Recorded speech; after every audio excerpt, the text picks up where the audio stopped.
Hello दोस्तों, नमस्कार। कैसे हैं आप लोग? उम्मीद करते हैं मस्त, ज़बरदस्त होंगे आप। तैयारी आपकी एकदम एक नंबर बेहतरीन चल रही होगी। तो आज की क्लास में थोड़ा-सा हम डिस्कस करेंगे सीटेट के टॉपिक मनोविज्ञान में। एक जो हमारे साइकोलॉजिस्ट हैं अल्बर्ट बंडूरा, उनके ऊपर हम कुछ कंसेप्चुअल टॉपिक्स पे बातचीत करेंगे ताकि तैयारी आपकी बेहतरीन हो सके। तो चलिए क्लास आज की हम स्टार्ट करते हैं। थोड़ा-सा स्लाइड को ऊपर करेंगे, क्लास के आपको बढ़ाएँगे।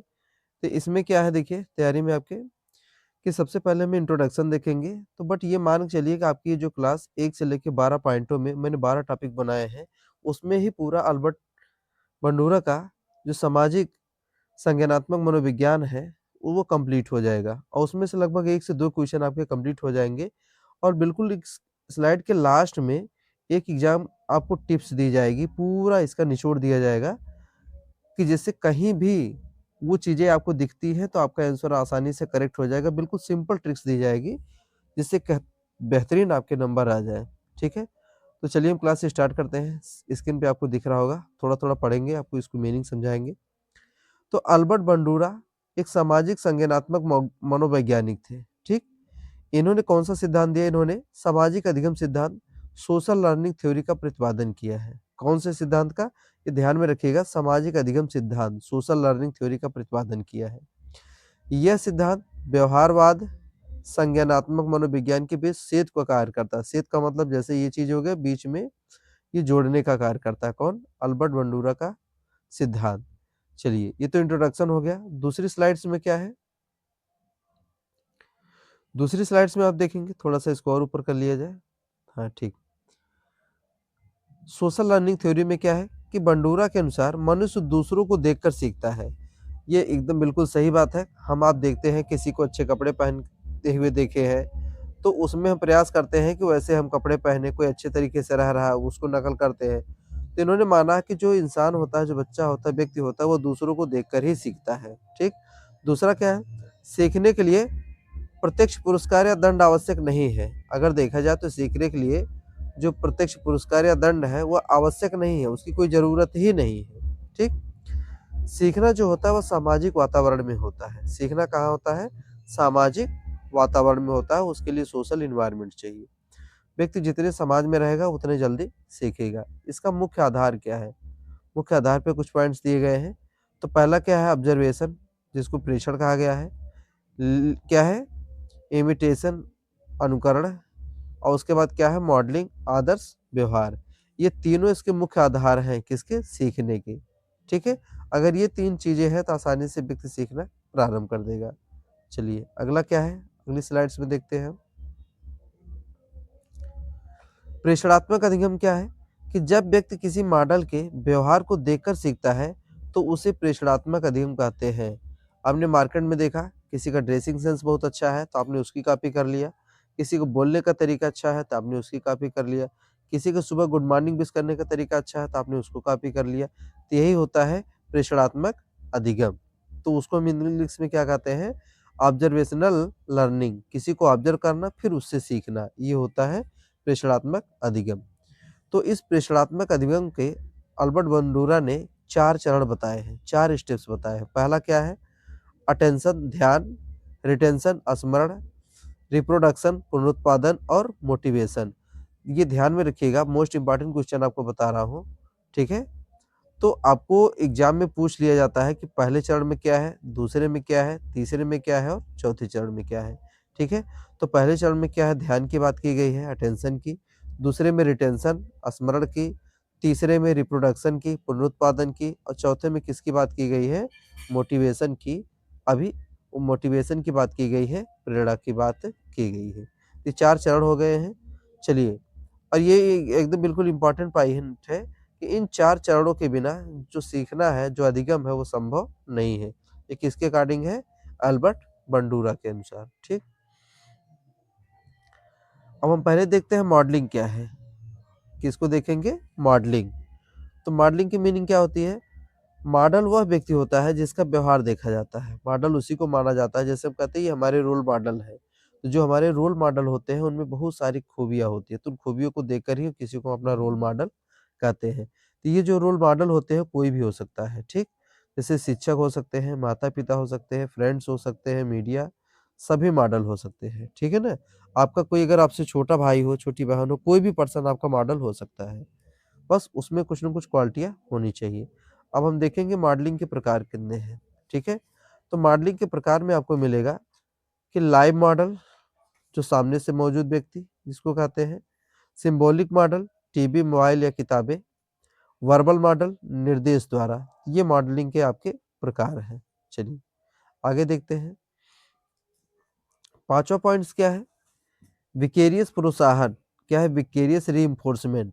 अब विकेरियस प्रोत्साहन क्या होता है कि जब व्यक्ति दूसरों को पुरस्कार या दंड मिलता देखकर सीखता है तो उसे विकेरियस प्रोत्साहन कहते हैं। जैसे किसी छोटे बच्चों को सुधारना है तो उसी के सामने किसी बड़े बच्चों को डांटिए, मारिए, फटकारिए तो ऑटोमेटिक सीख जाएगा कि अगर हम भी ऐसी गलतियां करते हैं तो हमको पनिशमेंट मिल सकता है। बट कभी कभी जस्ट इसका अपोजिट इम्पैक्ट हो जाता है कि व्यक्ति किसी को मार रहा, पीट रहा है तो छोटे बच्चे के दिमाग में आ रहा है कि मेरे बड़े भैया को मार रहे हैं, मेरी सिस्टर को मार रहे हैं, तो मैं इनसे बदला लूंगा। तो कभी कभी वो चीजें आपकी जस्ट अपोजिट हो जाती है। तो कोई जरूरी नहीं है कि उस देखे, बट ज्यादातर पॉजिटिव रूप में देखा जाए तो व्यक्ति जो होता है ना, किसी के पुरस्कार को देखकर या किसी को दंड देख मिलता देखकर उससे क्या करता है, सीखता है। तो अगर इस प्रकार से सीखना होता है तो उसे हम क्या कहते हैं? विकेरियस प्रोत्साहन कहते हैं। क्या कहते हैं? विकेरियस प्रोत्साहन। ठीक है? जैसे स्कूल में किसी को मेडल मिला, किसी को रिवार्ड मिला, किसी ने अच्छा मार्क गेन किया, उसको असेंबली में बुलाकर क्लैपिंग करवाई गई, तो और भी बच्चे सोचते हैं कि मेरा भी नाम आएगा तो हमारे लिए भी ऐसी क्लैपिंग होगी। तो अगर सीटेट की हम बात करते हैं तो इससे रिलेटेड बहुत सारे क्वेश्चन आपको सीटेट में पूछे जाते हैं। वो भी किस बेस पे पूछे जाते हैं? अवधारणा बेस पे, दैट मीन्स कंसेप्ट बेस पे क्वेश्चन पूछे जाते हैं। तो बस ध्यान रहिए, विकेरियस जो मॉडल होता है वो क्या होता है कि जब किसी को हम देख रहे हैं कि किसी को पुरस्कार मिल रहा है या किसी को दंड मिल रहा है, उसको देखकर हम सीखते हैं तो उसके कहते हैं विकेरियस प्रोत्साहन। चलिए छठवीं है स्लाइड्स, आत्म प्रभाविता, सेल्फ इफिशियंसी। आत्म प्रभाविता, आत्म प्रभाविता का अर्थ क्या होता है? मैं यह कार्य कर सकता हूँ, ऐसा विश्वास। तो ये क्या है? आपका विश्वास है, इसी को कहते हैं कॉन्फिडेंस, कि मैं यह कार्य कर सकता हूँ। मैं यह कार्य कर सकता हूँ और कोई नहीं कर सकता, तो इसका मतलब ये हो गया प्राउड, ये हो गया घमंड। आत्म प्रभाविता के कुछ स्रोत भी हैं, जैसे सफल अनुभव, बेस्ट एक्सपीरियंस, दूसरों को सफल होते देखना, मौखिक प्रोत्साहन। ठीक, अगला क्या है? दूसरों को सफल होते देखना, मौखिक प्रोत्साहन हो गया, भावनात्मक स्थिति हो गई। ठीक है ना? तो अगर इन सब में देखा जाए तो उच्च आत्म प्रभाविता केवल बेहतर बराबर क्या होता है? बेहतर प्रदर्शन। जितना किसी को आप देखते हैं उससे कितना सीखते हैं और उसके बाद कितना आप प्रदर्शन करते हैं, होता है उच्च आत्म प्रभाविता। 7वीं स्लाइड्स, धीरे-धीरे हम अपनी क्लास की एंडिंग की तरफ बढ़ रहे हैं। बस ज़्यादा से ज़्यादा 4-5 स्लाइडों में हम क्लास आपकी पूरी कर देंगे। कंसेप्चुअल क्लास चल रही है अल्बर्ट बंडूरा के ऊपर। इसके बाद उससे रिलेटेड कोई भी वीडियो आपको देखने की ज़रूरत नहीं पड़ेगी। बेहतरीन क्लास है, टॉपिक वाइज़ रखे गए हैं, पॉइंट आपके क्लियर है। अगर आप चाहें तो बाद 10-12 पॉइंटों में आप इसका नोट्स भी बना सकते हैं, शॉर्ट नोट बना सकते हैं। क्या बना सकते हैं? शॉर्ट नोट्स, जिससे एग्ज़ाम के टाइम में आप अच्छे से प्रिपरेशन कर पाएँ। तो ये जो पारस्परिक नियत तत्व है, पारस्परिक नियत तत्व है, रेसिप्रोकल डिटरमिनिज्म, इसको क्या है? व्यवहार 3 कारकों से प्रभावित होता है। बताया गया कि जो बिहेव होता है, व्यवहार होता है, वो 3 कारकों से ही प्रभावित होता है। टाइम वेस्ट नहीं करना, क्लास थोड़ा फास्ट चल रही है। हम बिल्कुल फालतू की बहस नहीं करेंगे, बातचीत नहीं करेंगे, केवल हमारा फोकस होगा क्लास के ऊपर, ठीक है? तो कारकों से कौन-कौन से कारक हैं? व्यक्ति या व्यक्तिगत गुण, व्यवहार, पर्यावरण, ये तीनों जो कारक दिए गए हैं, इससे क्या होता है? तीनों एक दूसरे से प्रभावित होते हैं और एक दूसरे को प्रभावित करते हैं। ठीक? चलिए, ये क्या है? आत्म नियमन, सेल्फ रेगुलेशन।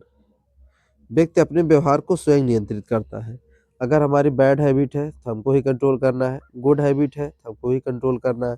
हम कुछ रॉन्ग करने जा रहे हैं, उसको राइट करना हमारा ही काम है। अगर कहीं हम गलत फंसे हैं तो उससे निकलना हमारा ही काम है। तो सेल्फ रेगुलेशन का मतलब ही होता है कि स्वयं को नियंत्रित करना। क्या होता है? स्वयं को नियंत्रित करना। लक्ष्य निर्धारण, आत्म मूल्यांकन और आत्म प्रोत्साहन इसमें शामिल है। देखिए, स्वनियंत्रित में 3 चीज़ें हैं। लक्ष्य का निर्धारण करना, हमको बनना क्या है? जैसे आपका टारगेट होगा 120 नंबर लाना, ठीक है। आत्म-मूल्यांकन जब आप करेंगे तो आप देख रहे हैं कभी आप 60 के बराबर भी आप प्रिपरेशन नहीं हो पाई है, ये सेल्फ वैल्यूएशन हो गया। आत्म-प्रोत्साहन, फिर आप कहेंगे कि 60 नंबर जो मेरे आए हैं मैंने केवल 20 दिन पढ़ा है, तो आपको प्रोत्साहन मिलेगा और भी चीज़ें आप पढ़ना स्टार्ट कर देंगे, ठीक। चलिए अगली क्लास में तो अल्बर्ट बंडूरा महोदय ने एक एक्सपेरिमेंट किया, बोबो डॉल एक्सपेरिमेंट। क्या है बोबो डॉल एक्सपेरिमेंट? ये क्या है? यह प्रयोग आक्रामक व्यवहार से संबंधित है। बच्चे आप देखते हैं कुछ लोग का व्यवहार जो होता है बहुत वो अग्रेसिव होता है, आक्रामक होता है, ठीक। बच्चों ने बड़ों को देखकर आक्रामक व्यवहार सीखा। अगर जिसके माता पिता अग्रेसिव होते हैं तो बच्चे भी ऐसा करते हैं। घर के किसी भी फैमिली में, किसी परिवार में उनके घर का जैसा माहौल होता है, एनवायरनमेंट होता है, बच्चे ऑटोमेटिक उसी में कन्वर्ट हो जाते हैं। हाँ, 1 आध 2% ऐसा होता है, देखा जाता है कि फैमिली का प्रभाव उनके बच्चों पर नहीं आता है, बट ऐसा नहीं होता है। ज़्यादातर चांसेस केसेस में यही होता है कि सभी बच्चे वैसे ही होते हैं जैसे उनकी फैमिली होती है, फैमिली का संस्कार होता है, ठीक है। तीसरी लाइन में क्या है? यह सिद्ध करता है कि आक्रामकता सीखी जा सकती है। इन बातों से सिद्ध होता है, प्रूव होता है कि जो आक्रामकता होती है, अग्रेसिवनेस होती है, वो सीखी जा सकती है, जन्मजात नहीं होती है, ठीक। क्योंकि बच्चा परिवार में, परिवार के परिवेश में रहकर ही सीखता है। चलिए, शिक्षा में उपयोगिता, एजुकेशनल इम्प्लीकेशंस, और इसका शिक्षा में उपयोगिता क्या है, ठीक है। शिक्षक को सकारात्मक मॉडल बनाना चाहिए, यानी जो टीचर है उसको हमेशा कैसा होना चाहिए? पॉजिटिव होना चाहिए, ठीक है। अगर जैसे आपने किसी बच्चे को कहा यू कैन डू एनीथिंग, तुम कुछ भी कर सकते हो, बट उसको क्या करना है? राइट ट्रैक पे लाना है, एकदम सही रास्ते पे लाना है। गलत काम सिखाएंगे तो भी कर सकता है, सही काम सिखाएंगे तो भी कर सकता है, ठीक। इसलिए शिक्षक का सकारात्मक होना, पॉजिटिव होना बहुत जरूरी होता है, ठीक। दंड की अपेक्षा प्रोत्साहन अधिक प्रभावी होता है। बच्चों को पनिशमेंट देने से बेहतर होता है कि उसको प्रोत्साहन दीजिए, रिइंफोर्समेंट देखिए, गुड बेटा, शाबाश, बहुत अच्छे, तुम बहुत अच्छा कर रहे हो, आगे भी अच्छा करोगे। तो ऐसा अगर आप उसको रिइंफोर्समेंट देंगे, प्रोत्साहन देंगे तो बच्चा ऑटोमेटिक अच्छा करेगा, ठीक है। तो कक्षा में सहयोगात्मक वातावरण आवश्यक है। ये भी देखा जाता है कि जो क्लासरूम होता है, क्लासरूम का जो एनवायरनमेंट होता है, वह कैसा होना चाहिए? सहयोगात्मक होना चाहिए। उनमें कोऑर्डिनेशन होना चाहिए, तालमेल होना चाहिए, सामंजस्य होना चाहिए, ठीक। इन सब वर्ड को याद कर लीजिए, नोट कर लीजिए, अपने शॉर्ट नोट्स में आप नोट नोट डाउन कर लीजिए। इन्हीं सब मैच करके ही आप अपने क्वेश्चन को सॉल्व कर पाएंगे, ठीक है। और किसमें ये उपयोगी है? नैतिक शिक्षा में अत्यंत उपयोगी है। जब मॉरल एजुकेशन की बात आएगी, नैतिक शिक्षा की बात आएगी, तो ये सब बातें उसमें बहुत ज़्यादा उपयोगी मानी जाएंगी, ठीक। चलिए अगला, सीटेट में पूछे जाने वाले प्रमुख बिंदु मैंने लास्ट में ये भी बनाया है कि कौन कौन से ऐसे पॉइंट्स हैं, कौन कौन से ऐसे टॉपिक है जो सीटेट में बार बार पूछे जाते हैं। सामाजिक अधिगम में क्या है? केवल पुरस्कार है। सामाजिक अधिगम का मतलब क्या? बराबर केवल पुरस्कार है। प्रेषणात्मक अधिगम के 4 चरण हैं। प्रेषणात्मक अधिगम के 4 चरण हैं। पहला है अटेंशन, ध्यान, रिटेंशन, रिप्रोडक्शन, और लास्ट का आप कमेंट करके बताइएगा लास्ट का पॉइंट कौन सा था, ठीक। विकेरियस प्रोत्साहन, क्या है? विकेरियस प्रोत्साहन और पारस्परिक नियतत्व, ठीक। इससे रिलेटेड क्वेश्चन आपको बार-बार पूछे जाते हैं और इसको एक लाइन में अगर वन लाइनर्स आप याद करना चाहें तो आसानी से याद कर सकते हैं। क्या है वन लाइनर्स में? बंडूरा का सामाजिक सिद्धांत ये संज्ञानात्मक है। कैसा है? संज्ञानात्मक है। सीखना केवल प्रत्यक्ष अनुभव से नहीं होता। अगर सीखने की हम बात करें तो डायरेक्ट एक्सपीरियंस से नहीं होता है, ठीक है। इनडायरेक्ट से भी हम सीख सकते हैं। शिक्षक का व्यवहार छात्र के लिए मॉडल होता है। शिक्षक का व्यवहार क्या होता है? छात्र के लिए मॉडल होता है। मीडिया भी व्यवहार को प्रभावित करता है। मीडिया भी क्या करता है? व्यवहार को प्रभावित करता है। आत्म प्रभाविता अस्थाई नहीं होती है। आत्म प्रभाविता जो होती है, सेल्फ एफिशिएंसी, वो अस्थाई नहीं होती, वो चेंजेबल होती है, बार-बार बदल जाती है। चलिए, लास्ट मैंने कहा था कि मैंने एक बार एग्जाम में टिप्स है, एग्जाम टिप्स है कुछ आपके लिए। अगर आप चाहें तो इसका यूज करके आसानी से अपने क्वेश्चन को सॉल्व कर सकते हैं। तो आप ध्यान दीजिएगा, सीटेट एग्जाम में जब भी आप बैठे तो वहाँ ये सारी चीज़ें आपको अगर मिल जाती है, क्या क्या मिलेगा आपको?